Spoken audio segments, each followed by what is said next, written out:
імена тих, хто, не вагаючись, вдягнув форму і встав на захист України, назавжди вписані в історію сучасного світу.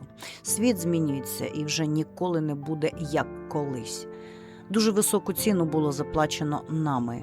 Міняються правила політичних ігрищ, важливість побуту, матеріальні цінності, але є процеси незмінні з моменту світоутворення.